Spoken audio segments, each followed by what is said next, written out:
ডুবে গেল বাণিজ্যের জাহাজ। সমুদ্রের মধ্যেখানে যখন বণিকের প্রাণ সংশয়, ঠিক তখনই চিলের মতো ছেলে মেরে এক নারী তাকে জঙ্গলের মাঝে এক ঘরের ছাদে নিয়ে গেল।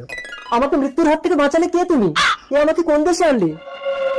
বণিক ছাদের সিঁড়ি দিয়ে নিচে নামতে নামতে দেখলো সেই ঘরে 40টি অপরূপ সুন্দরী মেয়ে, যাদের কোনো পুরুষ নেই, অথচ সকলের ডান চোখ কানা। শোনো, বলছি একটা কথা জিজ্ঞাসা করবো? না, আমাদের 40 জন নারীর কোনো পুরুষ নেই, আর আমাদের সকলের ডান চোখ কানা। যেদিন তুমি এর কৌতূহল জানতে চাইবে, সেদিন তোমার ভয়ঙ্কর বিপদ হবে।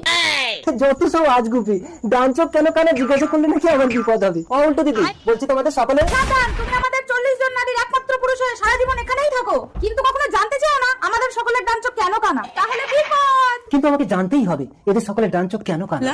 ও ঘন্টা সুন্দরী, আমাদের সকলের ডান চোখ কেন কানা এটাই জানতে চাও তো? ওই পক্ষীরাজ ঘোড়ার পিঠে গিয়ে ওঠো, ও তোমাকে উড়িয়ে যেখানে নিয়ে যাবে সেখানে গেলে তুমি সব জানতে পারবে।